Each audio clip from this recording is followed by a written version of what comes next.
Hello, everybody, and welcome to episode 74 of What is Truth? I'm John Barnwell here in the city of Detroit, Detroit, the Straits, on the border of Canada, and with the Great Lakes, the hand of Manitou, as the Indians used to call Michigan, and how they knew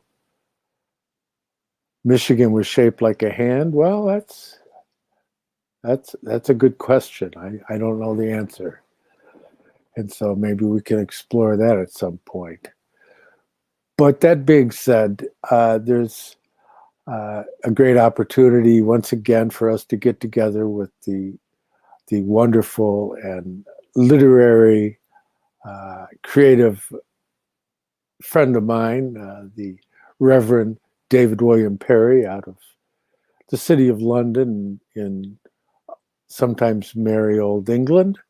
And so we're just going to do our weekly chinwag here, but attempt to try and address some topics approaching the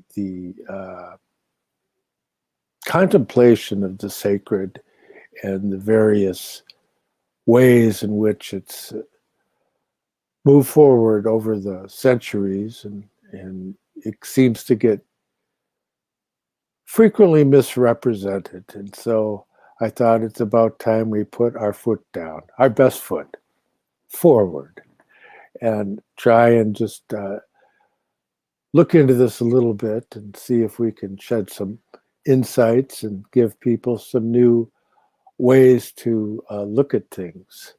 And so that being said, let's see, it'd be good evening, David, for you. It's good afternoon for me. How you doing there in London? It is evening already. You're quite right. A very good afternoon to you. Oh, well, let me stir things up from the beginning. A dear friend of mine who is a Wiccan, I bet that will send reverberations everywhere, is actually in a hospice this afternoon and dying.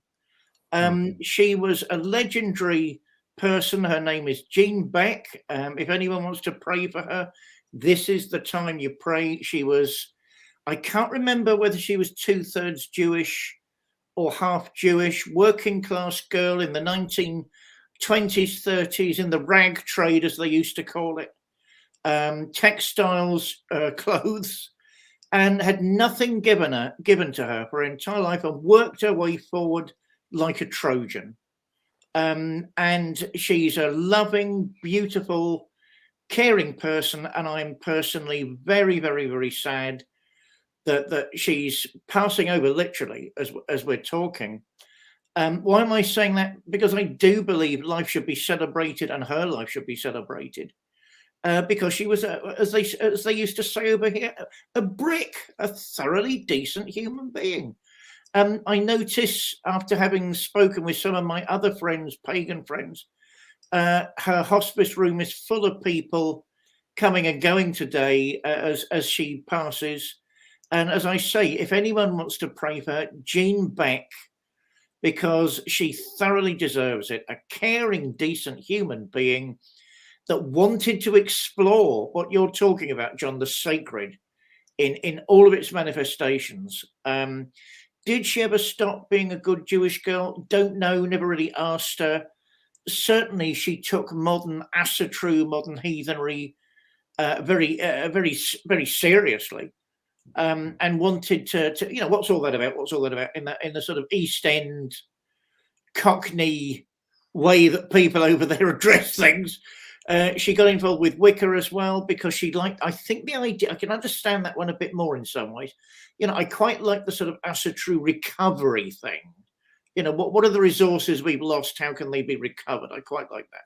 But I think the Wicca thing is actually more, it's more, easier to grasp, the divine feminine. What do we learn from that? How do we learn from that? So Jean fearlessly, as a largely self-educated working class lady, wanted to throw herself in the deep end and discover some sacred truths. How about that for a wonderful life? and surrounded by friends and supporters at the moment. How am I, apart from being upset about that? In two minds, our St. Valentine's Hall is going to have to close down in its present form because they are refurbishing the building where we currently meet. So our next service of worship in March will be the last one for the foreseeable future. They're deconsecrating where we hold our services at the minute. I can't think of anywhere comparable. We're in negotiation with a couple of places. So that's actually come as quite a sudden and very, very, very serious shift in direction. Because we have a little church group now, we have a little family now. So we need to keep going, because my attitude is also universalist. What are people doing with these different types of religion and different types of prayer? They're praying to the absolute in their own ways, in their own forms. Exactly like Desmond Tutu would have said, and I tend to agree with that. Let's not minimize the divine and our distance from the divine. They're all ways of getting closer to the divine. Curiously, you'll love this one, I hope. It's pushing me very strongly to inquire, excuse me, from the Christian community what their presence is in London. And I'm shouting from the rooftops at the minute that I'm a member of the Anthroposophical Society. Not that I don't know if that will cut any ice or not, because of course historically they're separate. But I keep shouting it in the hope it will. We're having a couple of interim conversations with them next week. And maybe that will be a way forward eventually for my own group. Who knows? I love their universalism. I love the fact they want to talk about all religions, but the unique revelation of the Christ energy. That sort of sounds like me to a T. So we're exploring new avenues. As doors close, others open. I mean, we're coming to the end of winter, doors closing, people getting sick, and the energies of life renewing themselves as we approach Easter. So it's spring and Easter. Yeah, so it's confusing, tumultuous, but overall a wonderful time, John. How about you in the accursed straits? Yeah, well, I've been getting to shovel a lot of snow. And while it's quite a task, it's actually been invigorating. Give me some winter exercise, and that's always a good thing. Yeah, today, like I was telling David, we spoke briefly for 2 minutes before the show started. And I thought it'd be nice if we could kind of reaffirm our Hypsistarian vantage point. And by Hypsistarian, of course, I'm hearkening back to that letter that Johann Wolfgang von Goethe wrote, and where he referred to the Hypsistarians, and they were a group that honored the good achievements of any group, whether they be pagan, Christian, Muslim, Jewish, whatever. They just thought that anything that is worthwhile should be acknowledged, and Goethe shared his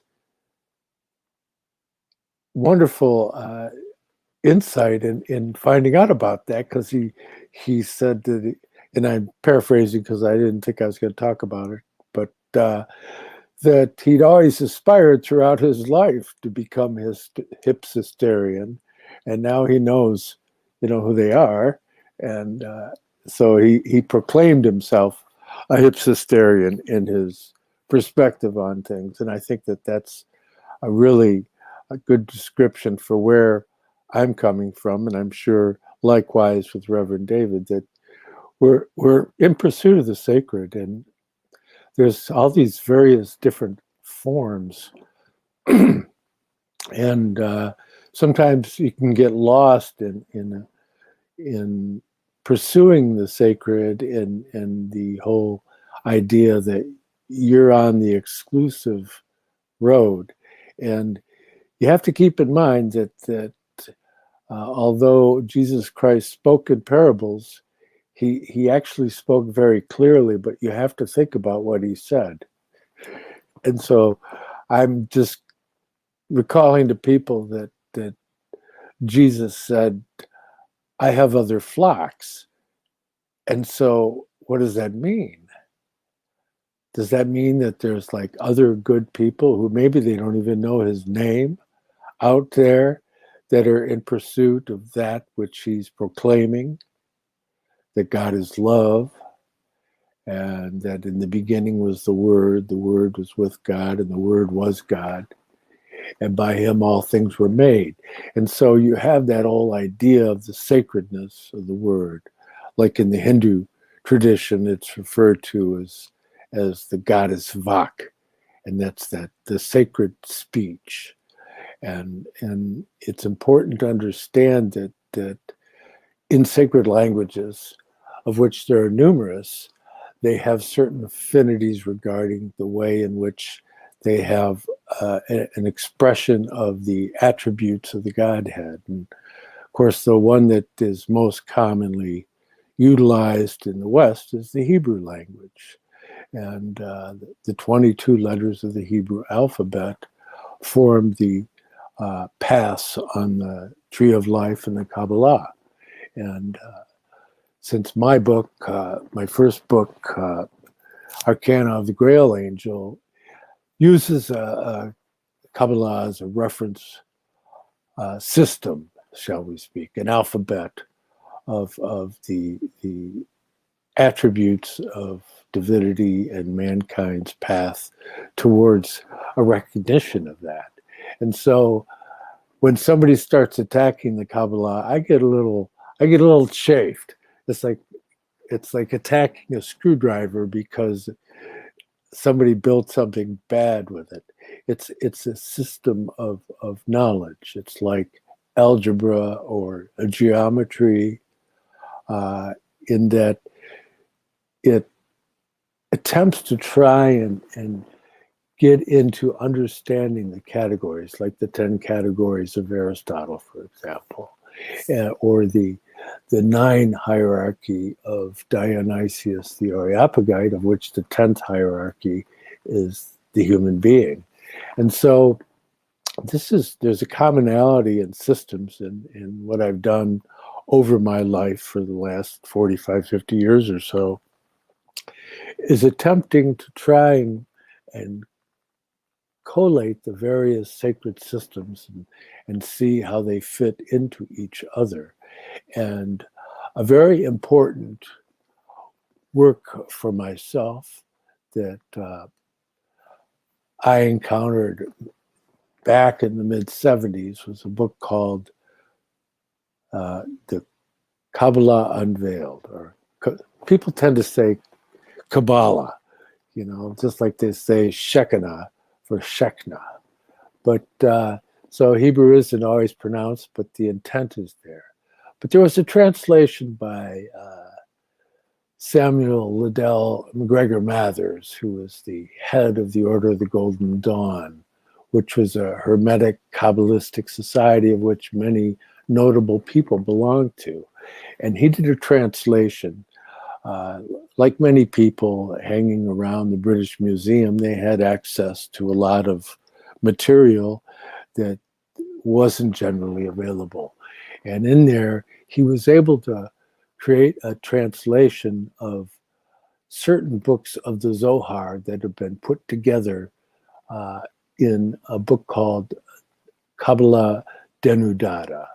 And that's by Noor van Rosenroth. And Noor van Rosenroth had taken certain texts that were most Kabbalistic, shall we say, because really, if you get into understanding the Kabbalah, it's a very, very extensive work. There's currently an edition available. Here's one of the volumes, the Pritzker edition, that's been put together by Daniel Mott, and that's like, what's that, like a dozen or more volumes. And so to get through it, you can go through and you try to find these salient points where you're attempting to comprehend the Kabbalistic tree of life. But in this Kabbalah Unveiled, Noor van Rosenroth he did that in his Kabbalah Denudata. And so it was Mathers who took the Latin translation of the Hebrew Kabbalah and translated it into English, and the three books of the Zohar, the Book of the Concealed Mystery, the Greater Holy Assembly, and the Lesser Holy Assembly. And so in there you get the basic framework of the Kabbalistic Tree of Life. There's also a book, the Sefer Yetzirah, the Book of Formation, which also deals with the Tree of Life. And then there's another work that's far less known that was translated by Wynne Westcott, who was also involved in the Golden Dawn. But the Ash Metzref was a book dealing with the planetary metals and the alchemistical path.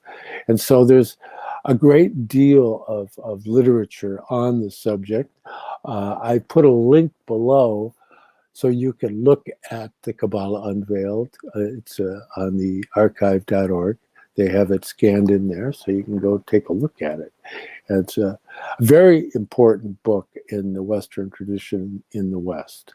And much of the structural integrity of my personal work has been centered around the Kabbalah. So it's easy to misunderstand the Kabbalah.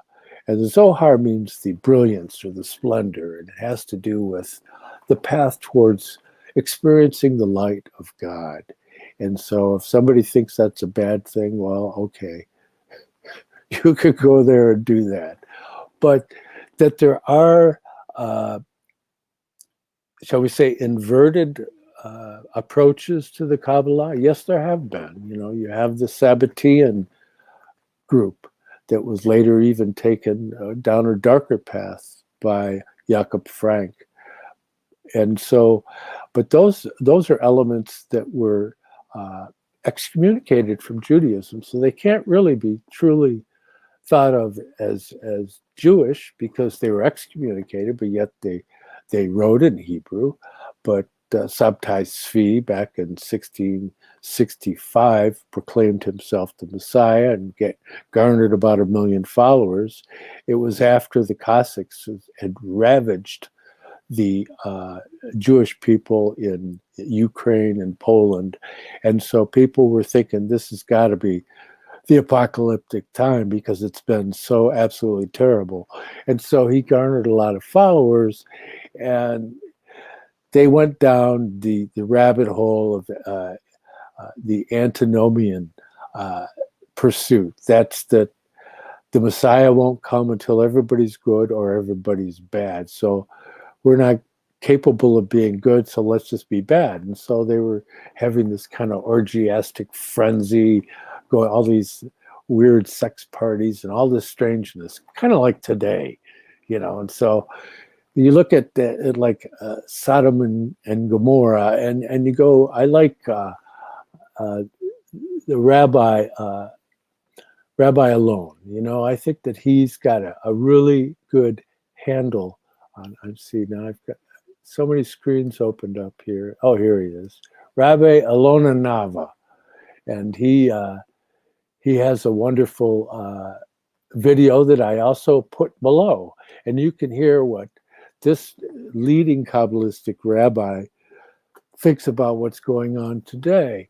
And so we're all trying to pursue the attributes of goodness and love. It's very clear in listening to this man that he wants the same things that I do, basically, although he might have a lot of variations as to how he's attempting to pursue it. Well, there's various paths up the mountain. And in getting into these things, there's been a great deal of effort put out. Here's, for example, an alchemical treatise by Solomon Trismosin, Splendor Solace. And this has 22 chapters because, again, there's 22 letters in the Hebrew alphabet and the 22 paths on the Tree of Life. He was a teacher, one of the teachers of Paracelsus. And so very significant in that regard. When you get into that whole milieu of Paracelsian and Rosicrucian mysteries, you're getting into the territory of the Kabbalah. And so, for example, here is an important work that's come out by Alison Couder, and it's The Impact of the Kabbalah in the 17th Century, the life and thought of Francis Mercury van Helmont, 1614 to 1698. He was the son of Johann Baptist van Helmont, a very significant individual within the history of Rosicrucianism. And so these things interweave so much that when somebody sets out to address the Kabbalah and they haven't studied it, and they go, aha, these people read it, therefore it must be like them. It's like, no, that's what when they got that wisdom, that's what they did with it. And so it's important to understand works of darkness very much are about taking that which is exalted and degrading it. And so we mustn't degrade the mysteries, we mustn't degrade other cultures. We have to affirm that which is ennobling within all the various cultures. And so that's my take on Hypsistarianism. There's a lot more I could say, but I do tend to get a little long-winded at times.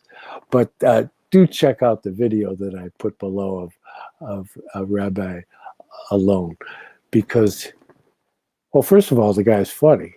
And second of all, he's got a great take on what's been going on in Jerusalem as of late.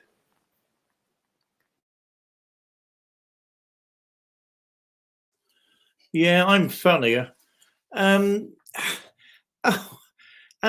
had most of those books at one point before various people visiting me decided to have light fingers, as the alchemists used to say, and help themselves to it. I'd love to have most of them back. I'll never get them back. I'll have to try and buy them again. Yeah, I mean, with me, it was always the sort of hippie, Hindu, Far East theosophical thing that floated my boat. What was it George Harrison sang? I am me and you are he. So I loved all that sort of stuff, as opposed to heavyweight biblical commentaries and mystical maps. I'm not denying for one instant their relevance and their sacredness. I mean, and their great beauty, but that wasn't what hooked me in those days. And still, to a large extent, I admire from a distance. Oh, isn't that beautiful? That's beautiful.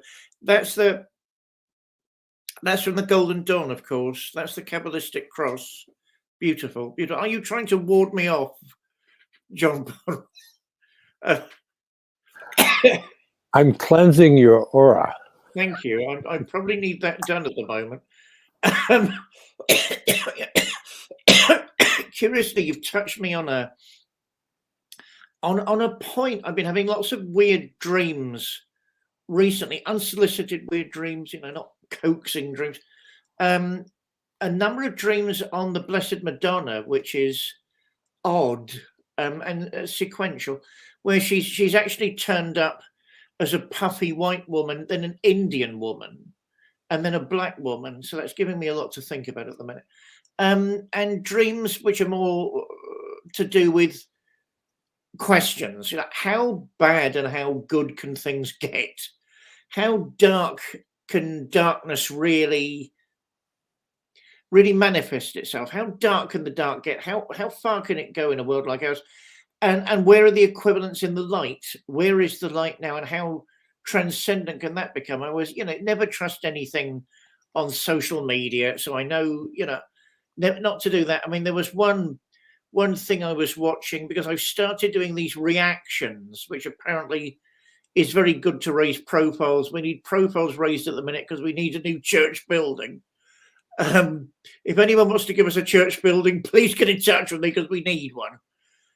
There was a young Chinese girl giving some sort of TikTok presentational series and talking about, the Nazis are always good for a laugh, aren't they? You can pin anything on them. And the mysteries, the history soon turns into mystery. I'm the first person. Yes, John. Oh, right. And then it gets into fantasy. So I'm not saying that I go for any of this, but it was a fascinating story of, something that had been submerged, some sort of Nazi treasure hoard that had been submerged, where vile occult experiments were going on, and 3 divers were recently asked to go down and retrieve something, and they found this chamber of horrors, literally, which seems to have housed men having goats' heads sewn on them and still being very, very active, and dark presences following divers. And I mean, for once, very, very far-fetched, not saying anything apart from that, but it raised an important question. How dark can the darkness get? And how light can the light get in a world such as ours, a contingent world such as ours, where nothing really is certain? I mean, one of the things I love from my Wittgensteinian connections. Oh, and I'll tell you one little apocryphal story. D.Z. Phillips was sort of a chum of mine, who, of course, was actually a Congregationalist minister, which people tend to forget. He came down to the University of London at one point and was speaking in that perfect Welsh drawl the entire evening about his view of God, and how we all had to understand the language complex around God as an idea. And it got more and more complicated as it went on, and wonderful. And someone chimed up at the back, why is there always some guy at the back that needs to say his 5 penn'orth worth? Somebody chimed up, all this only works if there's a God. To which he turned around and replied, I've never said there wasn't a God.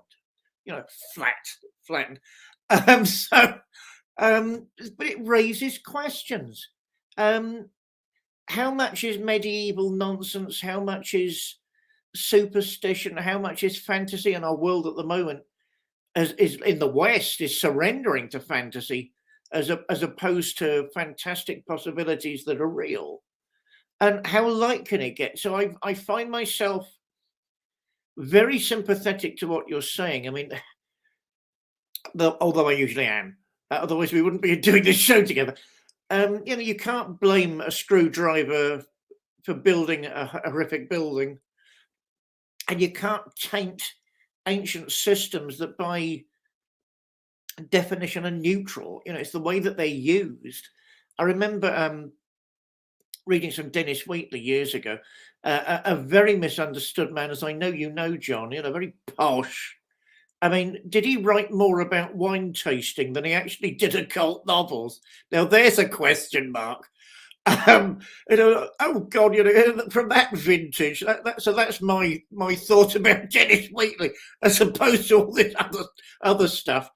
But yeah, we have to start asking questions, because, of course, that was one of his things in those novels, those underrated pulp, fun, brilliantly composed novels. How dark is the dark and how light is the light? And by accusing light things of being dark, we're actually strengthening the dark. But I notice the reverse is hardly ever done. If we're questioning what utilities, what good can the pains of a situation have? Without pain in my tooth, I don't go to a dentist. A dentist will make my mouth better, my tooth better. So the dark has a function if we really believe in an almighty presence above us all. So, but that's rarer, I'm sad to say. So yes, I'm getting very suspicious nowadays of all this name calling, because where's it all going and where is it all aiming? And this is turning into a dark time, but it's always darkest before the dawn, of course. So how close are we to revelation? I'll hand it back, John. Yeah, that brings to mind some of the relevant points that I've been thinking about since I woke up about 4 a.m. And people don't know that actually the Zohar, of which I was referring to earlier, played a role that is very little known amongst the founding fathers of America, and which is an interesting story because the first copy of the Zohar known to have arrived in America was brought here by Benjamin Franklin. And it was back in 1769, December 27th, that the president of Yale College, he's a congregational minister that was quite well known, Ezra Stiles. And he wrote to Ben Franklin. And at the time, Ben was in London.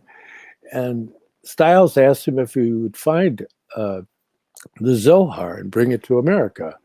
And Franklin had a great deal of trouble coming across a copy. And, like Stiles wrote to Franklin and he said, "I'm surprised that you should fail. The Amsterdam Jews have an edition of the Zohar in quarto." But anyways, in 1772, Stiles finally got the Zohar from Franklin, and it was the first set known to have reached America. There were others, they were unknown. And it shows that there was this British Baptist, John Gill, he was a theologian, and that's where Ben Franklin had received the copy. And it's interesting because that triggered off quite a bit of activity amongst the founding fathers, because you have Thomas Jefferson was concerning himself with it, and there were letters back and forth between him and John Quincy Adams regarding its content. I've also put links below, so if you want to read those letters, they're really interesting, because you can see these are individuals that are sincerely exploring the ancient world, trying to find the greatest framing of truth and wisdom and the opportunity for mankind to be able to develop in a wholesome way. And amongst those books, there was many of the various sacred traditions and whatnot going back. And of course, Jefferson was kind of feisty. He thought there should be an edition of the Bible that just had what Jesus said. And he kind of felt that nobody got it as right as he did in the Bible, so why not just have him, basically? And I'm paraphrasing, but it's an interesting insight. And since there is books out that attempt to do that, but that's denying the depth of content of the other apostles, of which they give various vantage points regarding the being and destiny of Jesus Christ. And so, but it's an interesting vantage point. And he was quite feisty. He knew ancient Greek. He studied architecture, built Monticello. I mean, it's hard for people today to comprehend the depth of dedication to knowledge and wisdom that people at that period had. I mean, we're literally midgets in comparison. And I don't mean to cast aspersions on anybody who happens to be a midget, but it's just a word that's kind of apropos as far as our stature in regarding to the depth of our studies that rarely go beyond a movie, and so it's interesting because you get some content in there that John Quincy Adams wrote back to Thomas Jefferson, and he said he wished he had time to examine the Kabbalah, Zohar, and Talmud of the Hebrews, but the problem was, quote, "It will require the life of Methuselah, or 969 years," end quote, to master this wisdom. And so there's a great deal of respect that was included in this.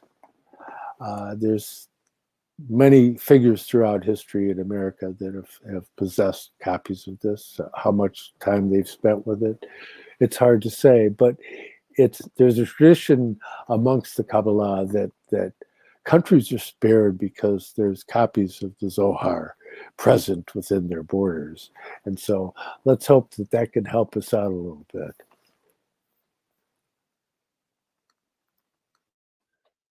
Oh, all right. Did you ever see the movie Noah? What a remarkable movie. How did the prophet Noah end up the bad guy? Anyway, Russell Crowe at his best. Wasn't it Anthony Hopkins who played Methuselah as this sort of grinning, inane idiot? So that's how you prove you're more pure than people in the modern generation. Then you just grin at everybody like the village idiot. They assume you're holy. Yeah, wasn't Thomas Jefferson a deist? I seem to remember that. I like deists. You know, as I said on this show not too long ago, and I think people thought that was a smart aleck remark, but it wasn't. You know, at least they believed in something compared to modern times, where they believe in nothing. What was it? Christianity Not Mysterious? John Tyndall, John Tolland. I read that at university. What a moral giant of a man. These people were decent people looking for answers. I've always been an admirer of Jefferson. As a surrogate Yankee boy, give me the green card. I'm desperate. Give me the green card. I'll be over there in a shot. There we are. I'd be culturally enriching, I promise. What were feet of clay sometimes, and you've got to blame his women on a lot of all of that, of course. But a giant of a man. Why? What happened to American presidents? I'll say no names. Don't worry. But if you think of Thomas Jefferson, and that ilk, what on earth went wrong? So don't worry, we're just as bad. But of course, we don't get a choice. Did you hear, by the way, the Queen has contracted COVID? It's breaking news over here at the minute.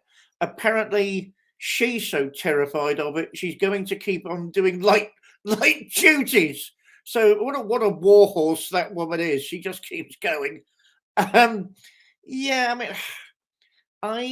suspect we've got to be less judgmental of each other.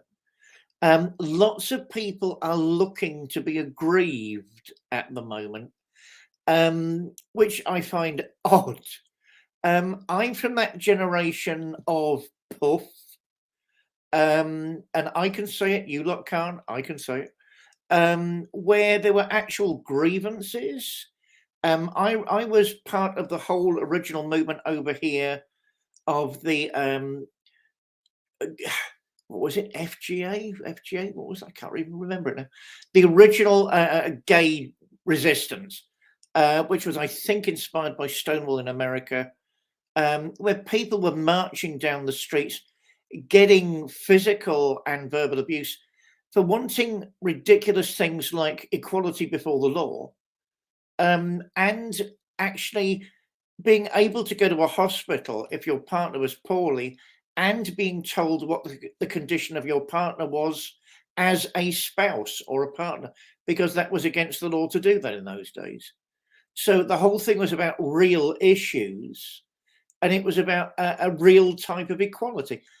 I can't help feeling something has gone wrong with the modern generation, because they're trying to relive those times endlessly. I mean, those times have gone, fortunately. And now they seem to be about fantasy human rights. Unless someone has always agreed with me and everything I've ever said, they are somehow wrong and they are a Nazi. This is fantasy again. And it really is. It casts aspersions on the original intent and the original struggles. I mean, the civil rights marches in America with Dr. King and all the rest of it, these are extraordinary times of social and cultural development. As I was saying, Fire Island and Stonewall, if you're thinking about my lot, these are actually extraordinary times when society and culture is trying to address what it hasn't done before and rebalance itself. That's when history, the real presence of that mysterious thing called history, is made known. I cannot see with, and this is said with the greatest respect to everybody, how third wave, or I believe it's fourth wave now, isn't it? Fourth wave feminism is doing the same. I'm sorry, I can't. I'm trying, but I can't. I can't see why so many people in America, I'm guarding my words very carefully at the moment, feel aggrieved about things they're trying hard to feel aggrieved about, when it's really the hangover of history. And it's, but I was watching recently, as a case in point, I can't remember, and I shouldn't mention names anyway, an American professor of sociology who had been filmed on somebody's cell phone delivering a class about not Thomas Jefferson, who of course was a slave owner, about, I think it was it not Abe Lincoln? Anyway, one of the biggies back then, and he was a slave owner. How dare he have an opinion? What we've lost is a sense of history and how history progresses. We've lost a sense of, what is important and what's not important in life, and where, people want to have been part of all of that without asking any of us if we wanted to be a part of that. Let me assure everybody, I didn't want to be a part of all of that. It was challenging. It was nasty. It was very, very threatening. And the sort of abuse I've had over the years, looking back, has been completely unacceptable. Was it necessary? Yes. But that's the point. No one would want to become part of all that. They wouldn't want to initiate that. Therefore, what's missing for me nowadays, John, is a sense of the historical, and there are other battles to fight, and we need to address them more than things that are already being settled. I'll hand it back.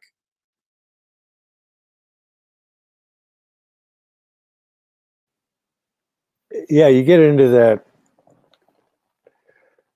difficulty. I mean, you go, okay, well, what? Wasn't Abraham a slave owner? I mean, come on.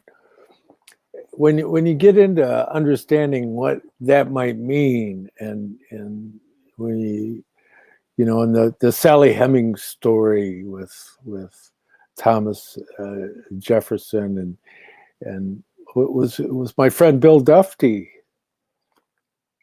who was the author of Lady Sings the Blues and Sugar Blues, and he was the guy that originally did the original research that found out that J. Edgar Hoover is descended from the tryst between Thomas Jefferson and Sally Hemings. And, that you have to understand that the situation was very different in different settings, that in many of those situations, they were more like members of the family than the way they tend to be depicted these days. I mean, I'm not making any apologetics for it. I think that you have to understand that it was basically Western white males that eliminated slavery. Okay, in Britain and America, that's who did it, but yet they're the ones that are getting blamed for it. So it was pretty much universal as far as I could tell. The American Indians had it. They had it in the all over the ancient world, and it was just a form of booty from conquest and war and all those dark human issues. So, David, you want to know how dark can it get? It can get pretty dark. And if you look at some of the conversations that we've had over the last couple of years now, it's been a few years or whatever, and if you get into it, and I keep talking about how the earth is the fourth world, that we're going through the human stage, and the angels, archangels, and archi, they all went through a similar fourth stage, although not in the same way that we're doing it. It was very different for them, but it was a fourth stage nonetheless. And after the fourth stage comes the fifth stage.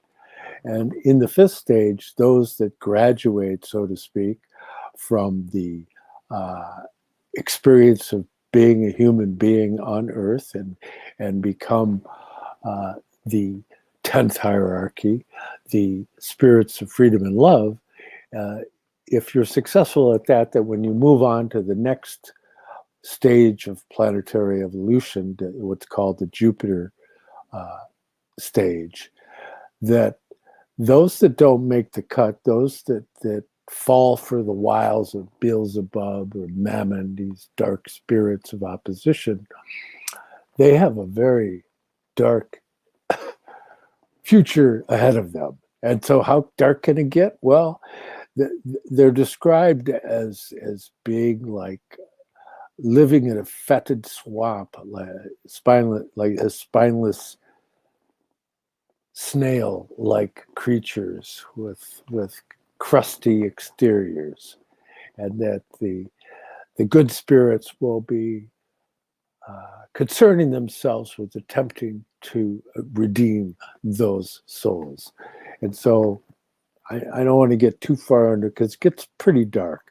But I guess what I want to say is you want to get on the right side of history if you want to have a bright future. And because the darkness, the brighter the light, the darker the shadow. And so what we're doing right now, since 1879 in November, we're in the Archangelic Period of Michael. And so that's according to the reckonings of the school of Tritemius, of which the earlier mentioned Solomon Trismosin was involved, and Paracelsus and Cornelius Agrippa. That was a center around which the leading Christian occultists of the time passed. So Tritemius was the one who presented the Archangelic periods.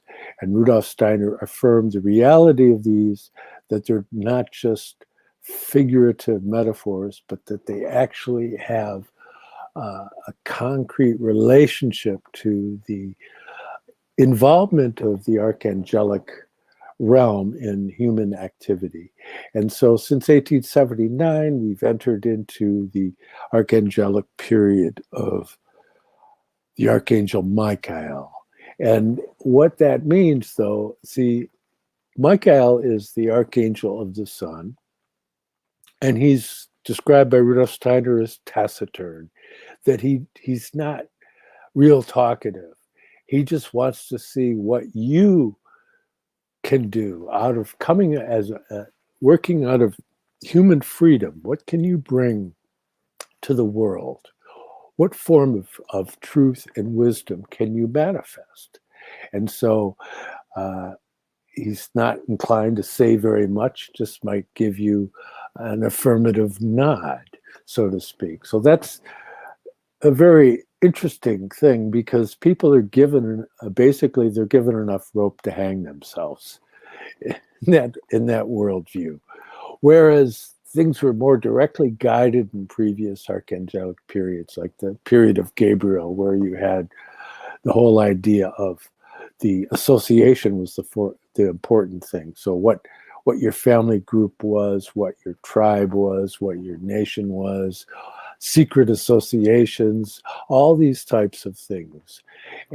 But they've moved into the background. And so in understanding the mystery of evil, you have to understand that evil can be seen as misplaced goodness. So something that can be performing a good function in one period of history, when it asserts itself in another period of history, it could be a source of problems. And so just to look at the world today, and you see that the people's concept of whatever demographic group they belong to, or what, Me Too phantasm that they tend to adhere to, that's where they're coming from, and that puts them into conflict with other people. And so there is that. And so I think that in light of all this, we are hopefully trying to inspire ourselves and others to try and find a more amenable path to be able to move forward. and the way things are going, it's seen. The comparison that Rudolf Steiner makes between ancient Greece and ancient Rome is very telling, because about ancient Greek, he said that, and I'm paraphrasing, but he made the point that it was out of their own nature as a group that they developed the society in which they live, and the government and laws developed along the lines of development of the nature of the consciousness of the ancient Greeks, with the philosophers and the academy, and all of that played a role in developing the concepts of the republic and how the government should represent the polis, or the people, the republic, res publica. And he said that, but the Romans, they wanted to have a similar form of government, but they were a bunch of basically like bandits, so to speak, in the area of Rome, that traced their lineage back to being suckled by wolves. And so that's kind of an image that these are like these, what can I say? Yeah, they're like highwaymen, so to speak, who saw that the what gave you the right to have power was having the power to achieve. And so it's a very, very different vantage point, that it wasn't because it was such a great concept of the world that you brought to the table, but that you were able to assert your power effectively enough so that you could seize the reins of government. And so that's a greatly different idea. And that whole Roman characteristic still has its place. And the British, I mean, I love the British people, but come on, their government's a carryover of the Roman Empire, basically. And if you get into it, and like, for example, just this morning I was watching it again, but it's watching Trudeau take his oath to the Queen. And if you've ever heard the things he says, it like makes you kind of put you on guard, because like he's basically serving the Queen, and he's on the Privy Council, and he promises to keep all the secrets and all that. And so all the stuff he's doing, it's not as if he's the guy coming up with all this stuff. He's working in concert with the Privy Council of United Kingdom. It's important to understand that that's what's going on there. And so I might make some people a little uneasy, but I could go on and on and on. I mean, they have their own associations, like you have the Knights of St. John in England, which is the sister organization of the Knights of Malta, and the Grand Priory of the Order of the Hospital of St. John in Jerusalem of England. And that is an association that allows them to be able to be on a level footing with the Knights of Malta. There's a former king there, he's like His Majesty King George V as a Knight of St. John, and they're allied with the Knights of Malta in the Roman Church. And so if you really get into the history, at first I thought I was going to get into all this history stuff, and I was going to bring in, Vattel's The Law of Nations and Baghat's The English Constitution and all these legalistic presentations, but I think I'll leave that for another episode.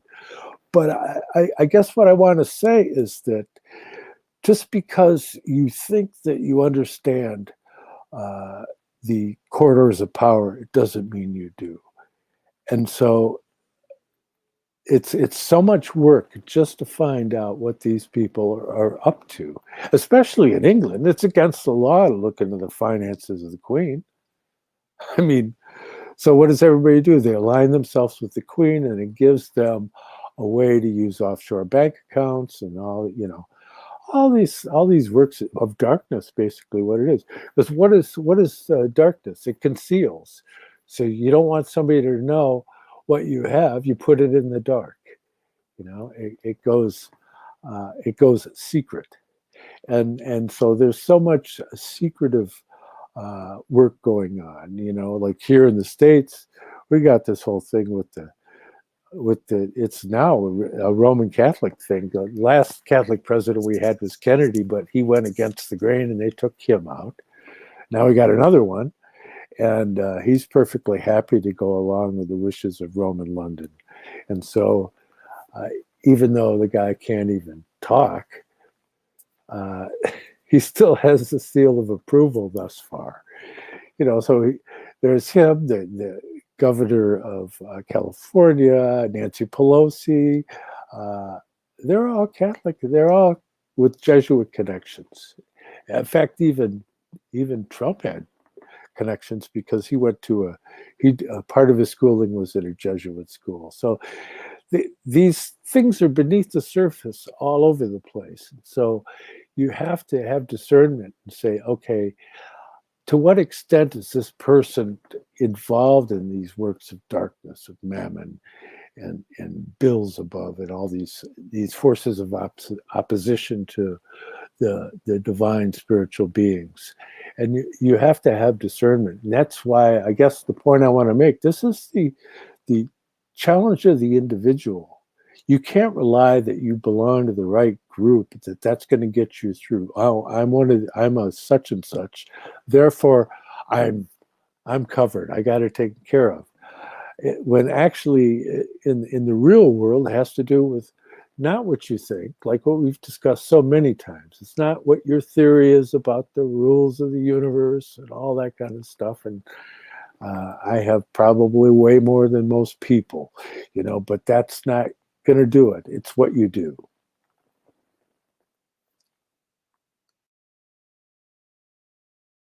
You old sorcerer, John Barnwell. I'm like Tammy Wynette when she was Queen of Atlantis. I'm on my way to Moo Land, where everything is innocent and pure, and some people look like rhinos. I tried to get to meet Bill Drummond. He was meant to come and preach at the church. He hasn't done it yet. We love Moo. This thing about the Third Rome. Somebody asked me years back, did I think Moscow was the Third Rome? I actually said yes. I don't think they got the irony. The upper classes, a lot, not all of them, a certain percentage, let me put it that way, of the upper classes in Britain very proudly see themselves as the inheritors of the Roman impulse. I have talked to them about it, and they are very proud about it. I can't necessarily see what they're so proud of, but they are. I mean, a brief delving into history. I mean, the only reason Rome was a republic was because Tarquinius Superbus accidentally murdered, while he was raping, a priestess of the goddess Carmenti. And therefore that was blasphemous in the ancient world, and Rome couldn't have a king anymore. That's why it was an enlightened republic, because it didn't have the approval of the priestesses. And yeah, I mean, the Claudians interest me, the long hairs, because that's what Claudian means, of course.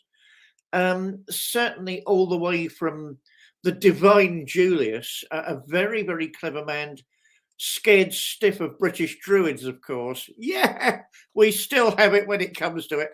And Boudica, as I'm reliably informed.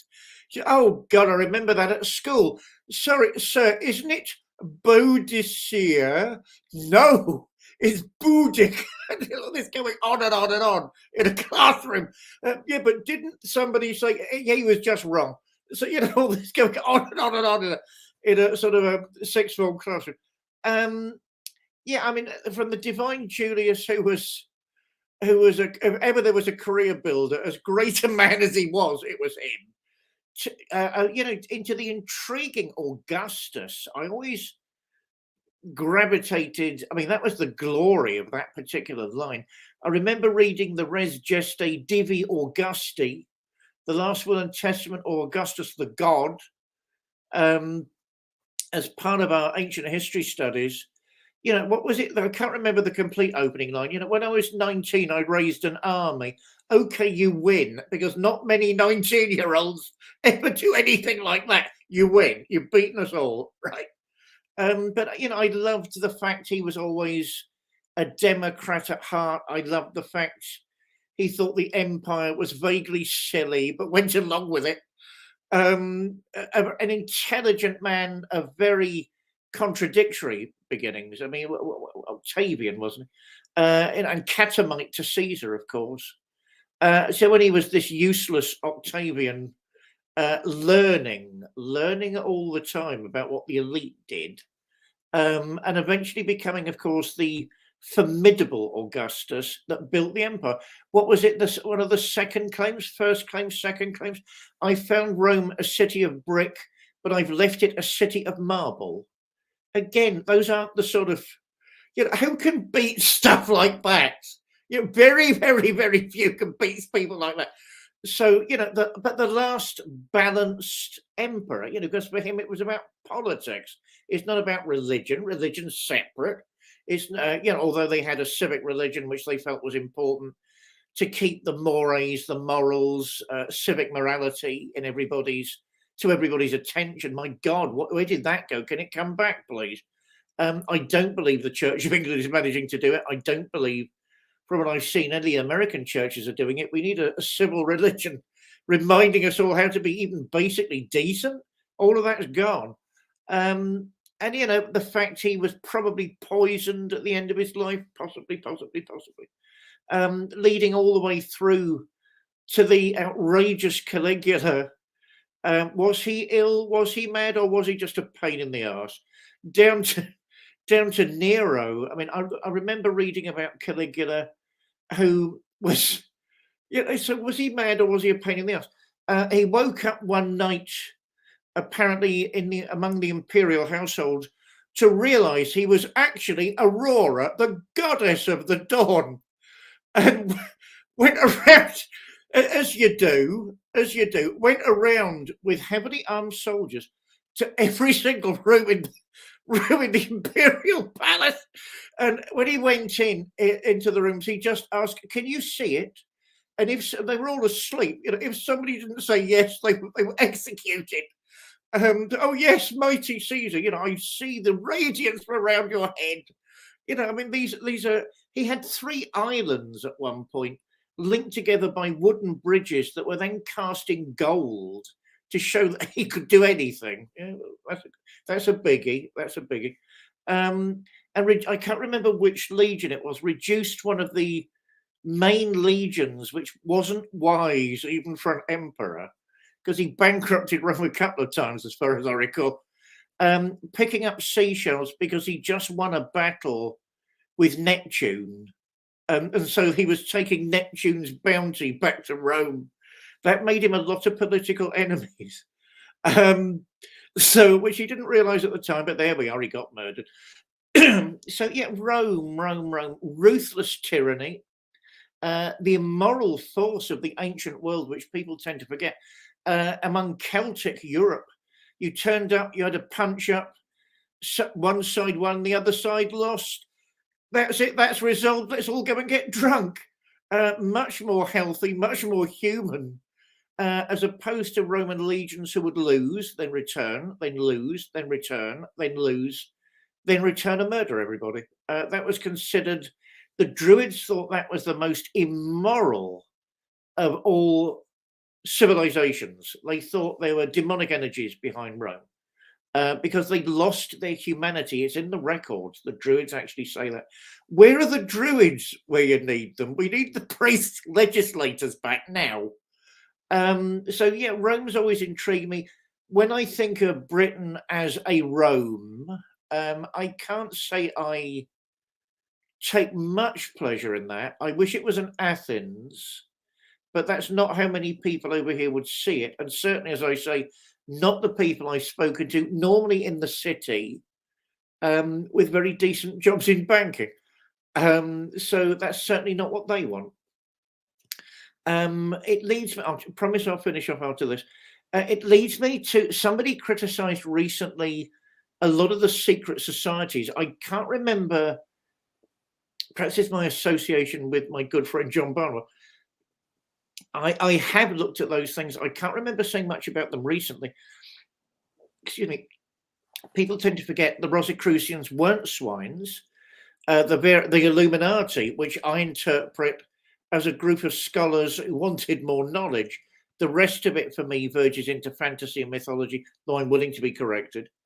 Those ancient societies, the Hermeticists of Elizabethan London, they were secret societies because it was unwise to have a philosophical group that spoke its own mind and did its own research without the royal prerogative. In fact, people got executed for that. Therefore, they were in secret simply because they couldn't do it any other way. If it wasn't secret, they would be arrested and possibly executed. Therefore, to say these burgeoning engines of the modern world, studying the natural sciences and comparative mysticism, the one they didn't like, curiously, in those days was comparative religion. I find that incredibly interesting. Why would the mystical societies think that was very good, but the authorities would think that was very bad? Well, of course, probably because the minute people start talking together, there's a chance their animosities will be resolved. So, you know, I was accused recently of being in cahoots through a knowledge. Surely you have to be a member to be in cahoots with something, with these secret societies. And if anything, yes, I'm sorry, I'm largely on their side. Not nowadays. I don't know why they exist nowadays, because things can be done in the open. But in up till about the 1800s, nothing could be done in the open. There was no open philosophical exchange, religious discourse. It was very rare, and it was only when the nobility or royalty allowed it to happen, and most of the speakers, most of the contributors had been vetted beforehand and been asked what they were going to say beforehand.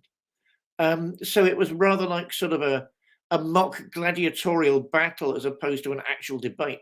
What the societies did, the secret societies, was quest after knowledge and beauty and truth. And my heavens, if that was considered, which it was, one of the most dangerous of all pursuits, very good luck to them. As I say, after the 1800s, I don't know why all these mystical societies started to come into the fore, because there was simply no need to organize yourself in that way, and it could be done differently. John, you are aiming for the button. I will hand over. Well, really, if you get into the history of it, you get back to a period you're probably quite familiar with, and that's the Council of Trent. And the Council of Trent was the Counter-Reformation, and it had basically three distinct periods. There was from 1545 to 1549, and then 1551 to 1552. And then the third period is where really it all came down. That was from 1562 to 1563. And there was conciliatory impulses going on between the Church of Rome, and people were following the lead of Martin Luther and the other Protestants, and they were attempting to try and work something out. But when you got to the third period, the Jesuits got involved, and it took a turn for the worst. There was to be no reconciliation possible.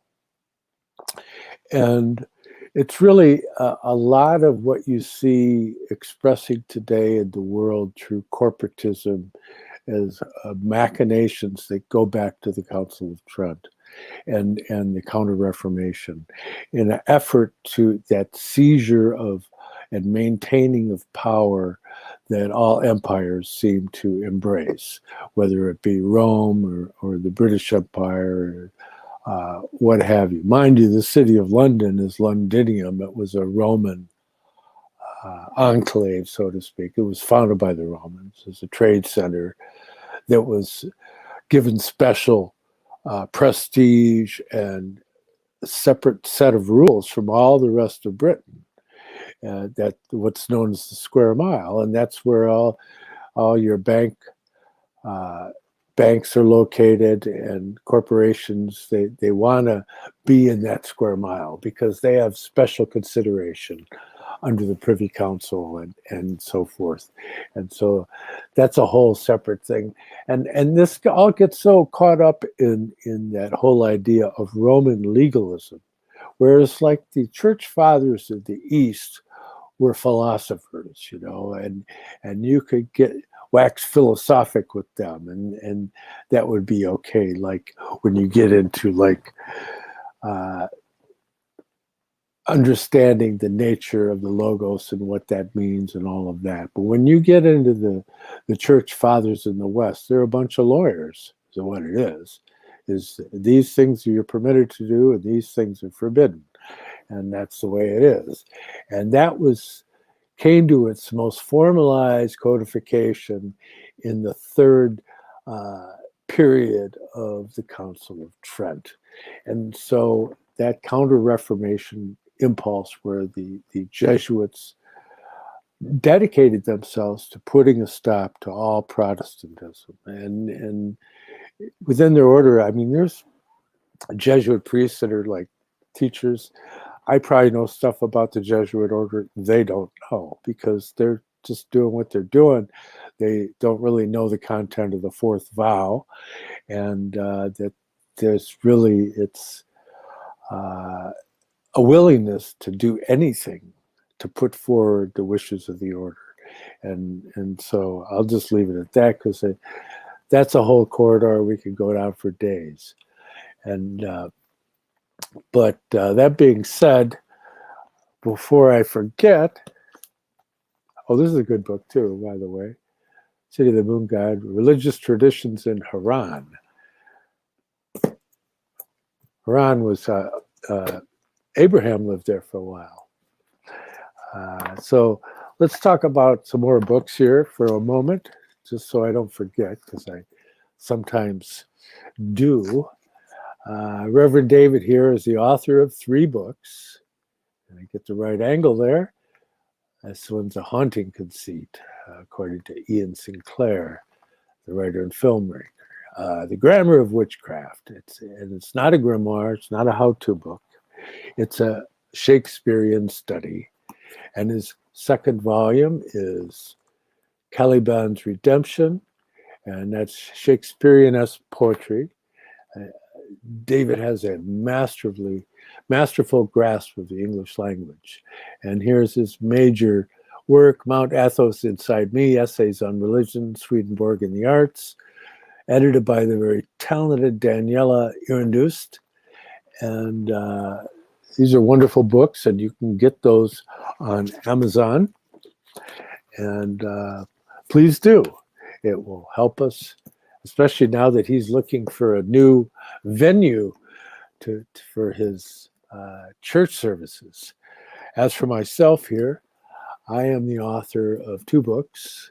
The first one is The Arcana of the Grail Angel, The Spiritual Science of the Holy Blood and of the Holy Grail, a study developed out of the work of Rudolf Steiner, the underground streams of esoteric Christianity which flowed from the motherhood of the Holy Grail to the Order of the Knights Templar and the True Rosicrucian Order.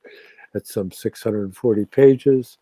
Has a foreword by my best buddy, Douglas Gabriel, a great many diagrams and extensive bibliography. The full series of diagrams are reproduced in my second volume, and a great many more are added. And what I describe them as Grail diagrams, and they give you the cosmology, the Kabbalah of esoteric Christianity. And so you can get these on eBay directly from me.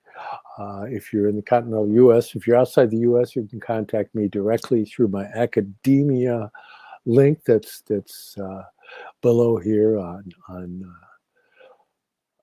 the whatchamacallit, YouTube, or you can contact me by private message on Facebook, and I can get the books to you. Beyond that, I also want to say that we are much appreciative when people take the time out to buy us a cup of coffee or what have you. No amount is too small. That's through paypal.me/DPARRY777 for Reverend David. And for myself, paypal.me/John Barnwell 888. And that's much appreciated. And also, I want to express my sincere appreciation of the support we've gathered thus far from our biggest contributors are Tyler, Vadim, and Vivian, and then there's Christian and Mark and Druvman, Laura, and Paula, Rick, and many others over the years. But I just want to acknowledge their contributions because it really has made a difference. If you had any idea how much, you might be embarrassed for me. But nonetheless, that's the way it is.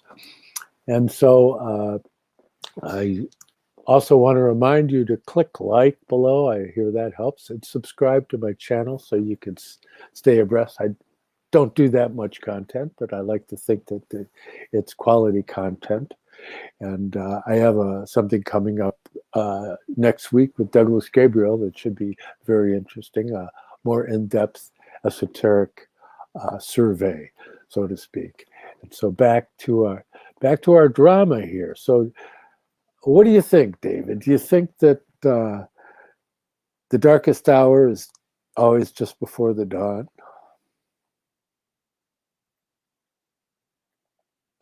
Before I answer that, I've got to take a step back. This is becoming an anthroposophical show, and I'm very proud of that. And I know Steiner coined the term anthroposophy, and he describes what it means. But I suspect there's an anthroposophical current with the deepest respect to him before him. And it's some type of humanizing Abrahamism, seeing everything as human in some way or other. Adam Kadmon, we're all cells in the great man, the divine man. Which, of course, the minute you start relating, all right, who is that? Where is that? And what is that to Adam and Jesus saying he's the second Adam, our good Lord saying he's the second Adam? These profound and repentantly anthroposophical mysteries suddenly start gaining attraction. I don't actually want to talk about on air because I don't believe that's appropriate, because you're actually approaching the truly and genuinely sacred. If we could ever get together in an actual space, how about that for an ambition, John? We get together with some of the guys and talk turkey face to face. Wouldn't that be wonderful? I'd certainly be willing to do it that way, but not on the air. That somehow seems to me wrong. I'll think about that. I'm not sure why. Do I believe it's always darkest before the dawn? Yes. Because that's nature. That's one of the lessons we get not only from nature, but the Manichaeis, which I've always had a soft spot for. A very misunderstood group of Christian mystic. It's not good enough, as some of my Muslim friends say, to say Mani is their prophet, let's forget him. I mean, if you'd have asked Mani, as in a similar way that if you'd have asked Valentinus, are you Christians, they would have said, yes, we're Christians. Therefore, it's a little more complex than that. The priesthood of light, I think, is incredibly interesting. The fact there's still a temple, I know I've got to get hold of that book. Yeah, I want my name there sometime. I want my name on something like that. That is a great book. The fact in North China, there's still a temple that's Manichaean. And you know, in North China, Mani is known as the Buddha of light. The mysteries of light always tell us it's darkest before the dawn. Whether it's the final darkness and the final dawn, I don't know, because I think scripture can be read in a sort of final apocalyptic way, but it can also be read in a much more cyclical, you know, endless cycle of divine outpourings way. I think they're both ways are quite legitimate in actual fact. And half the time I don't know which one I agree with more. Wouldn't it be nice to think there was a final end to all of the pains and sorrows and woes of the world? Wouldn't that be wonderful? It's just that doesn't sound to me like the maturing processes of a spiritual evolution. You know, the growing pains of adolescence, of childhood, of adolescence are necessary. That they can't be, you know, to go without them either means you don't adopt the full physical stature of a man or a woman, or you don't get the psychological structure of a man or a woman, you know, a mature man or woman. There's something missing. So it strikes me that physical growth pains and psychological and spiritual growth pains sadly are necessary for beings like us. In which case, is it currently an extremely dark time before a coming dawn? I must admit, it's increasingly looking like that to me. I can't even believe I'm saying that. You know, I tend to be one of those people that believes in a gentle, progressive upflow. But that doesn't mean, of course, it's non-stop, and it doesn't mean that it's without its challenges. Yeah, I do think that. I think scripture teaches that. But what that means in final apocalyptic terms, I don't know, because I'm not sure, you know, that the arrogance of people who think they've exhausted scripture nearly begs description. The arrogance of people who internalize and remember the grammar of ancient languages without really getting to grips with what it all meant. And if those texts are inspired texts, so let's say if for the minute, of course I believe they are. So we actually agree that a non-human intelligence has had a hand in the composition and history of those texts. The arrogance of any church to say it's exhausted all of the possible explanations and interpretations of a text of that type, Old Testament, New Testament, beggars belief. Surely if God had been directly involved in the composition of those texts, then we need to exhaust the whole of history, all of the mundane sciences, all of the empirical sciences, all of the arts, all of the philosophies, all of the religions. We need to exhaust all the literature, all the philosophies, all the theologies. We need to exhaust all of it before we can even begin to approach the divine side of those writings. It's not about more and more facts to prove a point. I'm right and you're wrong, because I can think of 5 places in the Bible to back up what I'm saying. This is kid stuff. This is kid stuff. If we exhaust all of the histories and cultures that are mentioned in the Bible, then we're just beginning to scratch the surface. As usual, one of my role models is Bishop T.D. Jakes in this matter. I remember him, his sermons are mind-blowing, talking about one of the women that Jesus met in one of the parables.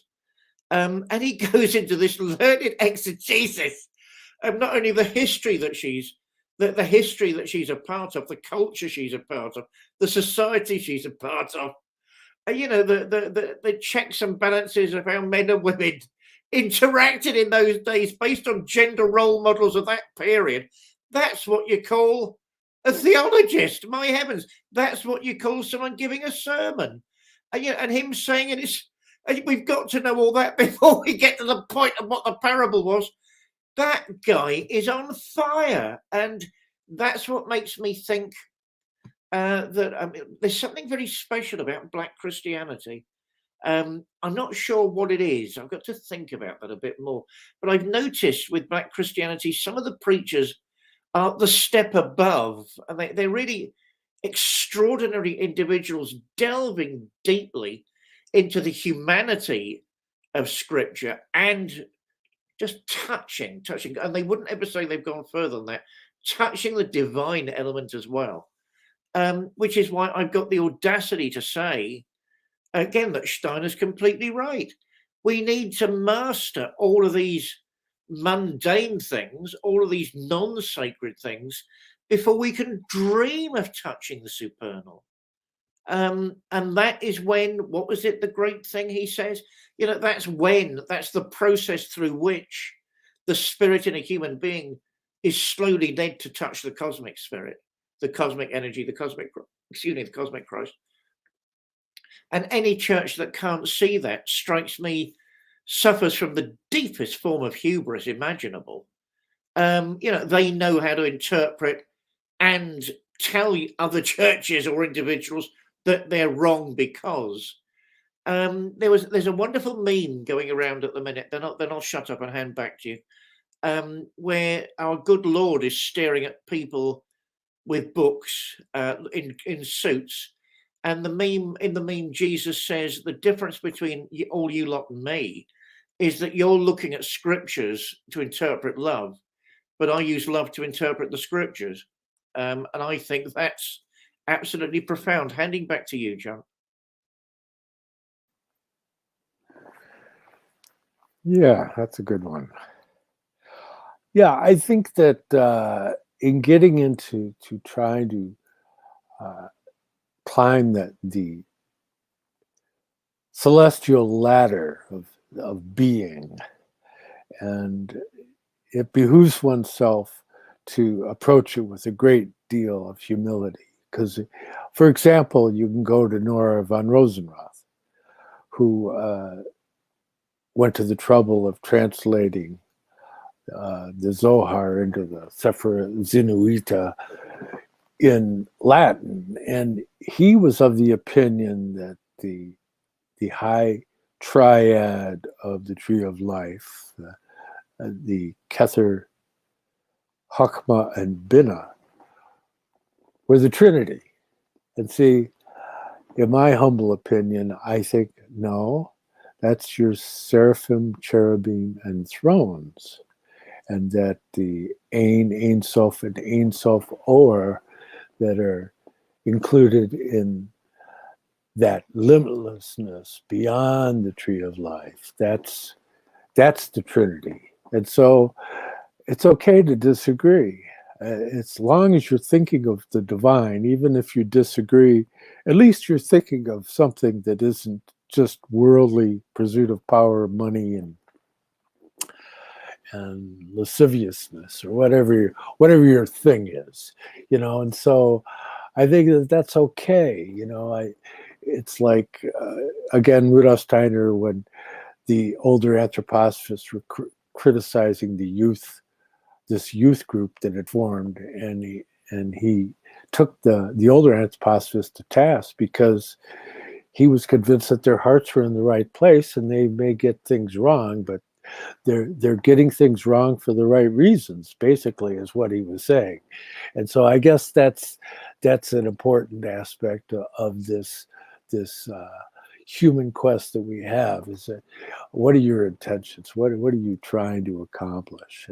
And to me, I think in my humble opinion, it goes back to trying to understand when John has Jesus' idea of God is love. And so I think that says more for me than most anything else. And like I've said on numerous occasions, wisdom without love can be ruthless.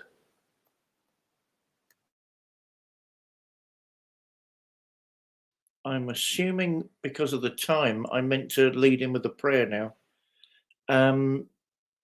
We've spoken a lot about love today. I've had the wonderful chance to speak with my good friend John Barnwell. I think he needs to say a lot more about Kabbalah in the next couple of episodes, because I think that needs discussing for a variety of reasons a lot more.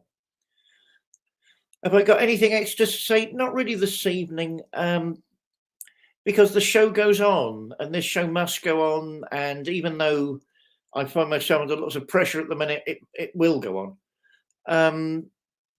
My friends, until we all meet again, until next week, until the days that are going to be ahead of us, the hours, the moments that are ahead of us, until they've passed, let's use every single moment well and use it for the glory of the angels and of God. And I just want to read, since Rome has come up a great deal today, Romans 12:2.